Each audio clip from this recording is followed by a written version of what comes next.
The whistle blows, we can break the huddle, and let's kick it as quick as we can. You got it? All right, go to the huddle. Let's go. Kill on one.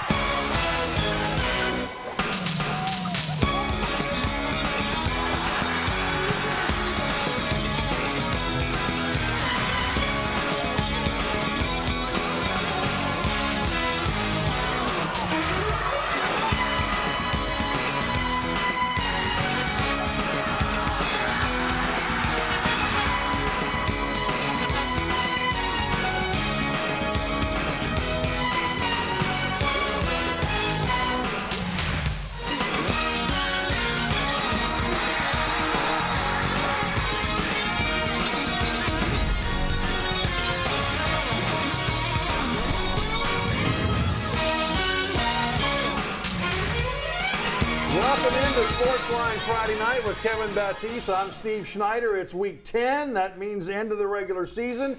Grab your playoff spots, your home field advantage perhaps.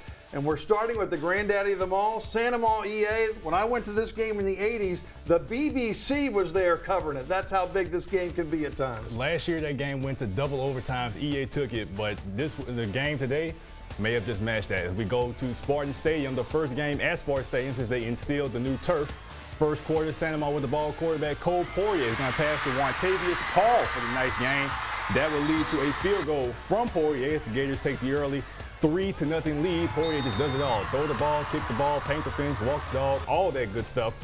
Second quarter now, EA trying to get on the board. Troy Dunn is going to try to find Xavier Juker, but the pass falls incomplete. But the Spartans do get on the board on their next play. Evan Kern drills a 38-yard field goal. That ties it at 3. Still in the second quarter, EA back on offense. Walter Samuel gets the handoff, makes a guy miss, make another guy miss, and then eventually he's brought down after a huge first down gain. But on a fourth down, the Gators defense is going to get the sack. That forces the turnover on downs. 3-3 was the score at the half. Let's get to the third quarter now. EA with the ball. Walter Samuel is going to get another handoff. Our former Sportsline Player of the Week goes to the left, turns left down the left sideline. It looks like he's going to take it in for a touchdown, but he's eventually knocked out of bounds. Big hit right there. That leads to another Evan Kern field goal. 6-3, EA takes the lead. Third quarter, Spartans now back on offense. Ja'Cory Johnson is going to get the handoff, but ball on the turf. That's a fumble. There's a huge scrum. And let's see who comes out with it. It's going to be the Gators as they take over with it.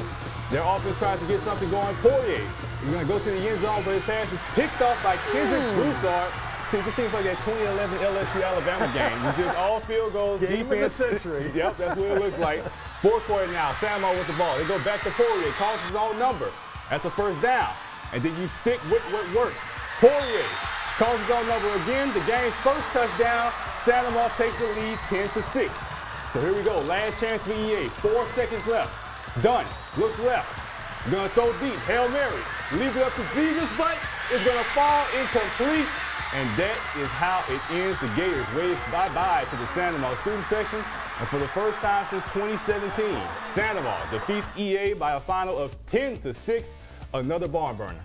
Goosebumps for sure. Let's take you to Watson tonight, a 5A matchup. Live Oak, number 33 in the power rankings.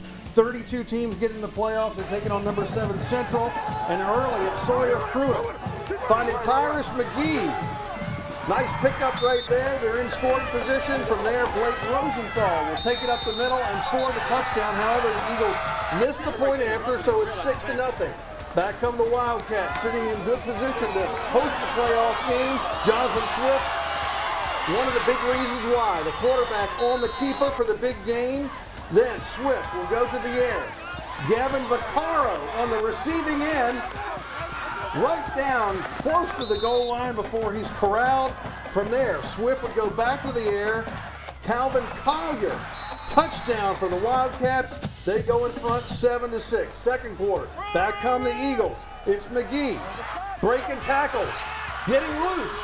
Can he score? Well, not quite. They do get him down before he can get into the end zone, but eventually Pruitt will go to C.J. Davis. That is a touchdown. Eagles go up 12-7, but you know what? They needed a win, and they did not get it. Central comes back to win 13-12 was your final. Man, heartbreaker right there for Live Oak. Well, look, we're just getting started on Sportsline Friday night. Stick with us. We'll check in on U-High and some other teams coming on up. You stay right there. And don't forget to switch to WBXH at 10:35. Hey, finish it on me, finish it on 3. 1, 2, 3. Welcome back to Sportsline Friday night. We're headed to the west side. Bruley Panthers hosting the Madison Prep Chargers, the defending 3A state champs. Bruley was down 9-7 until Sammy DeQuano hit Steven Anderson in the end zone. Bruley goes in front 13-9. If they could knock off the Chargers, they'd finish second in the district behind the U-High Cubs. Chargers in the fourth quarter, big fourth down play. Zion Chris to Samaj Pierre down to the 2, a first down. A few plays later, Chris on the keeper. It would be the start of mayhem as the Chargers go in front by a 17-13 score. Less than 2 minutes remaining in the game. Panthers. DeQuano knows what to do. He finds Randall Matthew. Bruley goes in front 20-17. If they can just hold on for one more minute. But first they've got to cover this kickoff. David Jones for the Chargers. No way. Picks it up. No. Yes, weaves his way through all that traffic. Now he's breaking free, and he is gone. Some magic for the Chargers, the bolt that they were looking for. 24-20, Madison Prep goes in front. Does Bruley have it in him on a kickoff return? A valiant effort, trying to struggle through those tacklers, but the football comes out. Ronaldo Cochet falls on it. What a wild finish. Madison Prep escapes with the win. 24-20, your final. Special teams, a huge part of the game. Always remember that. All right, U-High hosted mentorship tonight. The Cubs went in a perfect 9-0, trying to finish 10-0. First drive of the game, Blake Aveney is going to hit Jason Barnes across the middle for a first down. He's eventually brought down. Then 2 plays later, Aveney is going to throw a screen to Derek Rodeo Graham, who catches it and does the rest. That's a 12-yard touchdown. 7-0, U-High takes the lead.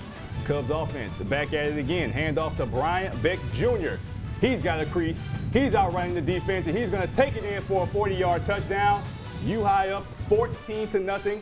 And then their defense, they get in on the party also. Mentorship quarterback Amari Moore is going to scramble left. He's going to get stripped by Harry Beecham. And then Banks Moore is going to scoop it, score it for a touchdown. 21-0, U-High. Just making it look easy tonight. They go on to win 58-6. They finish the season a perfect 10-0. 4 games down, 16 or 17 still to come. We've got one more segment here on WAFB, then we'll be switching over to WBXH and take you all the way to 11 o'clock. Remember, you can always watch the entire show from 10:20 to 11 on the WAFB 9 News app or WAFB Plus. We're back right after this.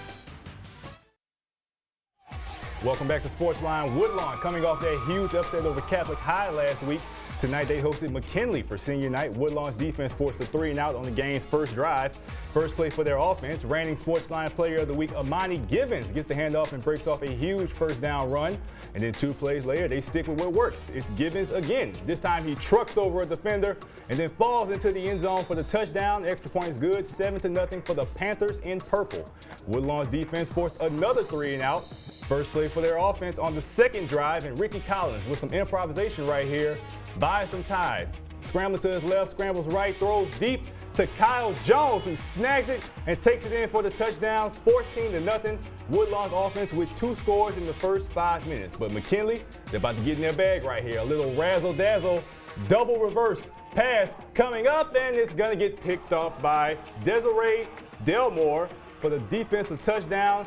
That's a pick 6, 21-0. Woodlawn makes it look easy. 62-0 is the final. And Steve, this Woodlawn team, it seems like they're hitting their stride as the playoffs come along. You got Givens, you got Collins, you got Jalen Henry, who've all won our Player of the Week already. They were number 10 in the power seedings before tonight, so they're going to be at home and they're going to be a threat with all the athletes they can throw at you. But before the game started, one of the Woodlawn reps, he came up to us, he was like, man, like our last 2 games have been some of our biggest gates ever because people want to come see all this talent we have, and it seems like it's paying off. And Ricky Collins, he has 1 more year at the prep level. One more year. That's hard to believe. All right, we're going to continue on WBXH, a great matchup that was played tonight at Port Allen against Episcopal. Stay with us.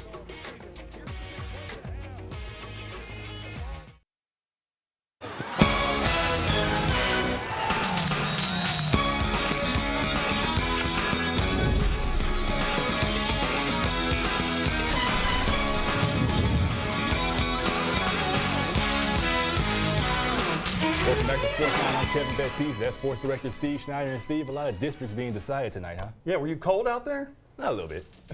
Good football weather. Great football. Yeah. I ain't complaining. One of the best matchups in terms of significance had to be out at Port Allen tonight, 8-2A. District title within reach for Port Allen. If they could knock off Episcopal, Dunham could share in that.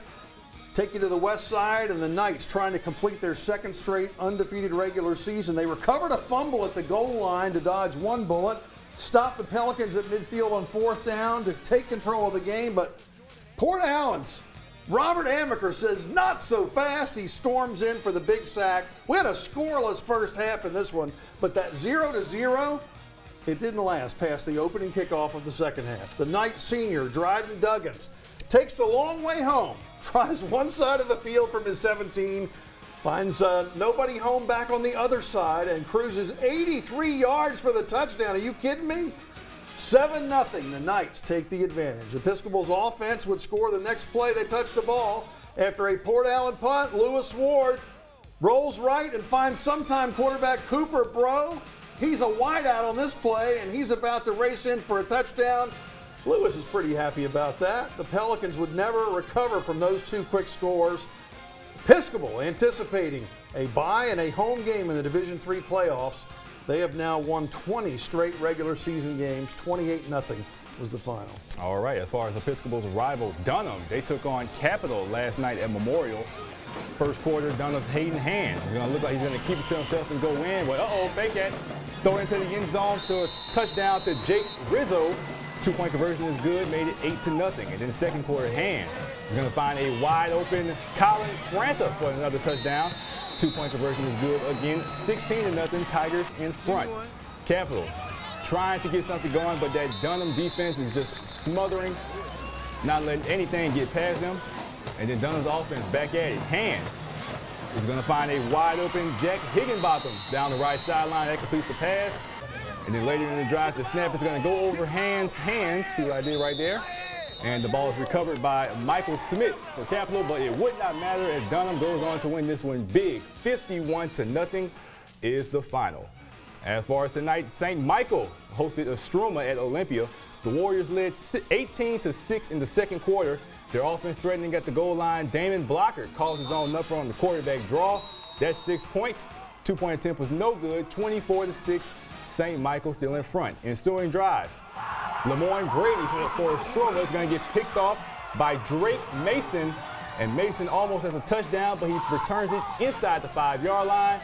That's going to set up their offense and lead to this short touchdown run from Nicholas Johnson, who finished it off with an emphatic truck, just trucking over somebody's son into the end zone. Then just a little shout out. Shouts out his mom. All kids got to do that. And made 31-6 St. Michael. And then Brady back at it again. The Screamers offense trying to get something going, but that pass is tipped by Mason and picked off by Colin Bonaventure, who stretches out for the interception. St. Michael goes on to win 51-6 is the final. Take you back to the west side, a Division IV matchup. Ascension Catholic on the road. The St. John Eagles were their hosts, perhaps bidding for an upset with the Bulldogs missing 5 of their key players the rest of the year. Casey Mays gets a big gain there, doesn't quite get it in the end zone though, but Bryce Leonard, the quarterback, keeps and scores the touchdown. Bulldogs go in front 7-0. Second quarter, and it's Mays. This time he will find the end zone on this one, sprinting in there for a 13-0 Ascension Catholic lead, and they go on to take this one against St. John by a final of 33-14. All right, we got a lot more coming up on Sportsline Friday night. You stay right there.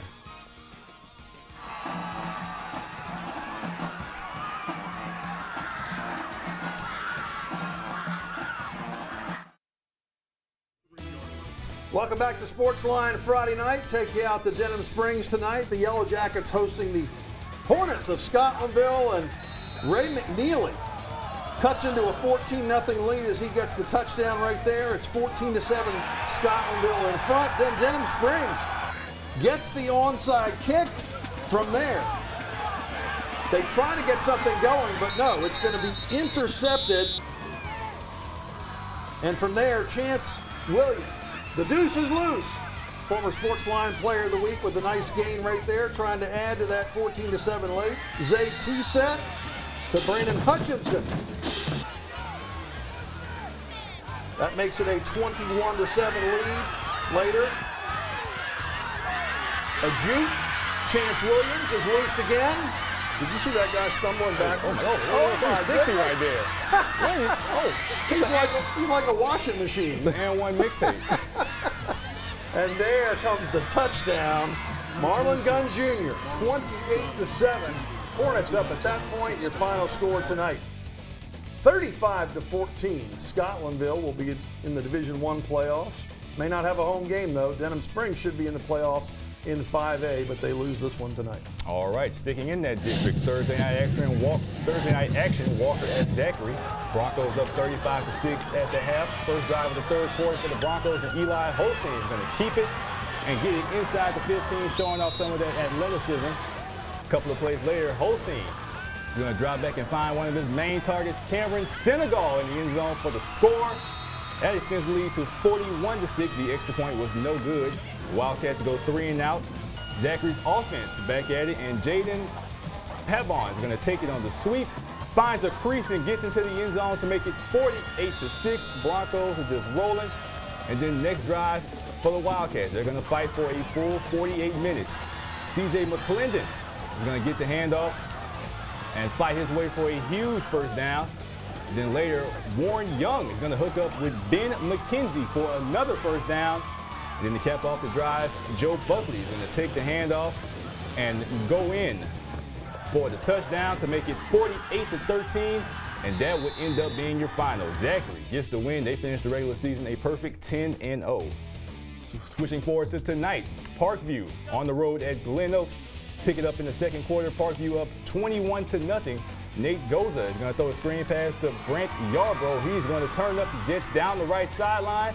That's a 70-yard touchdown to make it 28-0 Parkview. Glen Oaks on offense now. Kendrick Johnson is going to get the handoff, but he is stuffed by Cadence Hagel. That's a tackle for loss. And then the very next play, Terrell Adams is going to throw deep. That's a little duck right there, and it's picked off by Clayton Como.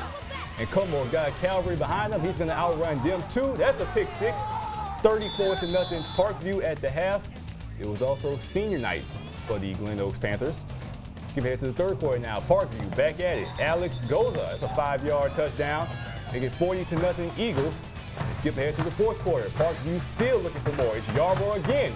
Makes one man miss. Makes another man miss. Makes another man miss. Like an MC Hammer can't touch this. That's a 25-yard touchdown. Make it 47-0 Parkview. As we look at the final. Make another man miss.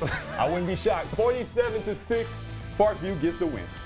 All right, take you back to Thursday night, 3A football. West Feliciana Saints at Baker. Saints are up 7-0. That's about to change. Ricky Jarvis weaving through that Saints defense on his way for 6. They missed the point after, so with his touchdown, Baker trails by 1. Couple of drives later, and the Saints will have the football, looking to extend that lead. Their quarterback, Joel Rogers.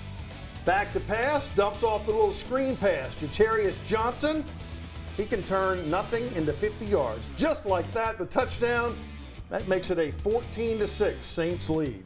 In the second quarter, Baker trying to get the equalizer. Their quarterback, Jalen Williams, looking to get something through the air. All he got was picked by Jeremy Fowler. That would set up the Saints for a knocking on the door touchdown. It's going to be Johnson again from 18 yards out. He's in the red zone, then he's in the end zone. 22-6 after the 2-point play. The Saints are on top. Run out of time now. Baker needs to get something else going, but they go 3 and out. They have to punt, but they can't punt. Saints recover inside the 5-yard line from there. Delvin Whitaker will tack on another touchdown. Saints at this point up 29-6, and they go on to win it, evening their season record at 5-5. Baker falling to 1-9 to end their season. All right, Slaughter taking on. Yep, we got Kentwood and Amite. We're up I-55. Of course, Amite, impressive all year. Kentwood struggling against St. Helena, and they're struggling again tonight. Zamian Waller in the backfield to sack Trevante Miller. Waller says, if I can do it once, I can get you again. 2 sacks in a row. Amite was already up 30-0. They're not giving up any points, but they are going to score more with special teams. Earl Jackson takes in the punt. makes one man miss, gets to the sideline, finds the wall, breaks some tackles, gets past the ruse and scores. Warriors emphatically tonight at home, 40-0 over the Kentwood Kangaroos. All right, moving on. Slaughter taking on Southern Lab. Start off in the first quarter. Angelo Izard is going to hand it off to Douglas Thornton for a touchdown. Extra point was good. Southern Lab up 7-0. Nite forced the punt. Darren Morris for Southern Lab is going to field it. Got some blocks, taking off down the right sideline, and he's going to take it in for the touchdown. That makes it, oh no, he did not take it in for a touchdown. He was stopped on the 1, but Angelo Izard said, ain't no problem, I'll finish it off for you. Makes it 13-0. Extra point was no good. And then the kids back at it on offense. Angelo Izard screen to Antonio Donahue, and he takes off for another touchdown. Southern Lab goes up 19-0. As we take a look at the final, Southern Lab pitches a shutout, 41-0. If you're scoring at home, that's 15 games in the books, but we've still got about 10 minutes to go. What you say we do maybe 5, 6, 7 more games? Well, let's do it. Let's do it. We'll be right back. Welcome back to Sportsline. Terra at Broadmoor. This is just one of those games where something has to give because both of them came in 0-9. Pick it up in the third quarter. Terra up 32-8. Malik August keeps it and goes for the score. That made it 38-8. And then the Bucks get back on the board. This is the W Bowl, right? That made it 38-16. Yeah, the W Bowl. Yeah, somebody is going to call it. The W. And look, that's it. Oh, look at the score. Oh, Terra wins 38-16. They get the one win. Broadmoor finishes 0-9 on the year. All right, let's take you to Slidell, Division III matchup. St. Thomas Aquinas calling on Pope John Paul for the Jaguars senior night. The Jags take the field, kick off, and then they watch Falcon senior Danique Reed take it up the middle, past midfield, down at the 35 after a 40-yard return. It sets up St. Thomas Aquinas' first score. 4 plays later, Drew Milton on the keeper, 6-yard touchdown. That's 6 points. PAT makes it 7-0. Jaguars' next possession, they go to their running back, George Arata. He is wrapped up by the big man, Kendrick Sims. It forces a Jags punt, and that would lead to a one-play drive. You love those as an offensive coach, right? Milton, back to pass, connects with Reed, another big play. This one's covering 70 yards. Falcons go up at this point 14-0. The Jags defense would force another, the Falcons defense would force another Jags punt, and then Milton connects with Doc Williams for the 15-yard touchdown, 21-0 at that point. St. Thomas Aquinas looks like a high seed in Division III, 35-5 their win over Pope John Paul. All right, the LHSAA playoffs start next week, but the MAIS, they got a head start. Simpson Academy at Oak Forest Academy. First quarter, and the Cougars are driving, facing a 3rd and short. Carter Cockrell is stopped in the backfield by a host of Yellow Jackets. Cougars force the punt. That leads to a 20-yard touchdown run by Reese Wolf. That gives Oak Forest a 7-0 lead. And then in the second quarter, Oak Forest looks to add to that lead, and it's going to be Lawson Hendry ripping off a huge gain up the middle. They can't bring them down, but eventually they do. That's a first down. And then Scott White is going to get the handoff for another Oak Forest first down. Just a whole stable of running backs they got over there. A couple plays later, it's White punching it in from a yard out for the score to make it 14-0 Oak Forest. Cougars look to answer, and Brentley Berry is going to find Auburn Kennedy coming up as he scrambles. There goes Auburn Kennedy. Great catch for a first down. And then later in the drive, Cockrell is going to take the option pitch and get a huge first down inside the first, coming right into your living room. And then on the 4th down, Cougars elect to go for it. Double reverse pass. Cockrell takes the handoff and gives it to Barrett McKinney, who finds Sawyer Dunn for 6. That makes it 14-7. They cut the deficit to 7 as we look at the final. Oak Forest gets the win 30-22. What a start to the MAIS playoffs. Yeah, we had some other local winners as well. Centerville Academy, as you can see, the Tigers win 36-14 in their playoff home game, and Wilkinson County Christian also in the win column. That's 8-man football up in Woodville, 44-6. Don't even try to say what that. Is the next, what? I'm not going to try. Never mind. Issaquena, Nope. I guess. Nope. Sharky Issaquena. They're the Confederates. All right, so bonus coverage from Lafayette, thanks to our friends at KATC. St. Thomas More, non-district versus East St. John. Cougars opening drive stalls. They're punting it away. And this is the Wildcats' Kylan Harris. Cuts through some guys in the middle, takes it down the right sideline. He's in the red zone out around the 15-yard line. It would lead to this a few plays later. Harris slips past the defender, finds Dekai Joseph for the easy touchdown pass.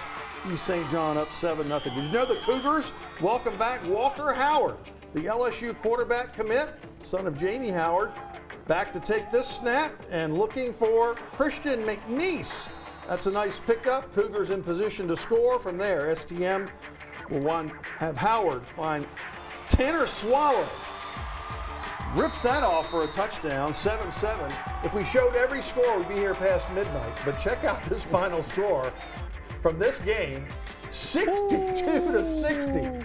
That's a basketball score for sure. St. Thomas More. It's funny how they toned down the scoring in the fourth quarter.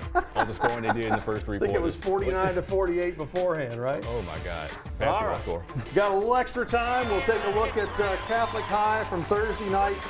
This is Avery Jobe, the daughter of an official who got to toss the coin. She's made 9 of her 18 chemo treatments at St. Jude. They raised $15,000 to that cause. Tay Nicholas, 48 yards on the first big play of the game for the Bears. His touchdown made it 7-0 against Dutchtown. Next possession, Nicholas tosses it back. Daniel Beal throws it up the field. Lloyd Benson to perfection, 30-yard pickup. From there, Nicholas would crash in for another touchdown. The Bears went out to a 14-0 lead. They won by the final of 49-7. And in case you didn't hear, Liberty won the district championship over Bel Air on Thursday night. For the rest of our crew and Kevin Baptiste, I'm Steve Schneider. We'll see you in the playoffs for Sportsline Friday night. Playoffs.